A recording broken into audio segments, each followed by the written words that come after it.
তোমাদের মধ্য থেকে যারা ওই কাফেরদের সাথে বন্ধুত্ব করবে তারা জালেম। তারা কি? জালেম।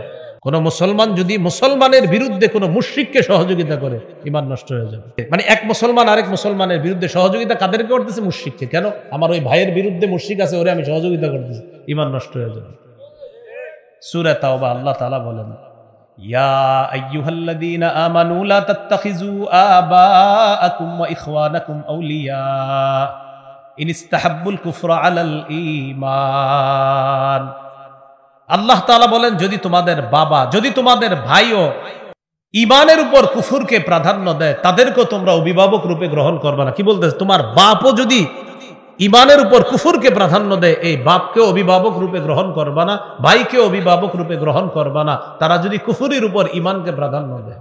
ওয়ামাইয়া তাওয়াল্লাহুম মিনকুম, তাদের মধ্য থেকে যারা তাদের অনুসরণ করবে, ফাউলাইকা হুমুজ জালিমুন, তারা জালেম। তোমাদের মধ্য থেকে যারা ওই কাফেরদের সাথে বন্ধুত্ব করবে তারা জালেম। তারা কি?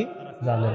সূরা মাঈদার 51 নম্বর আয়াতে আছে, ইয়া আইয়ুহাল্লাযীনা আমানু লা তাত্তাখিযুল ইয়াহুদা ওয়ান নাসারা আউলিয়া। হে ঈমানদারগণ, ইহুদি খ্রিস্টানদেরকে তোমরা অভিভাবক রূপে গ্রহণ করো না।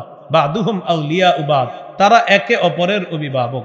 ওমাইয়া তাওয়াল্লাহুম মিনকুম, তোমাদের মধ্য থেকে কেউ যদি তাদেরকে বন্ধুত্ব রূপে গ্রহণ করে, ফাইন্নাহু মিনহুম, সে তাদের অন্তর্ভুক্ত হয়ে যাবে। আল্লাহ আমাদের সকলকে মুসলিমের বিরুদ্ধে কোন মুশরিকের সাথে বন্ধুত্ব করা থেকে আল্লাহ আমাদেরকে হেফাজত করুন। আমিন। মুসলিমের বিরুদ্ধে মুশরিকের সাথে বন্ধুত্ব করা যাবে না, তাকে সহযোগিতা সমর্থন করা যাবে না।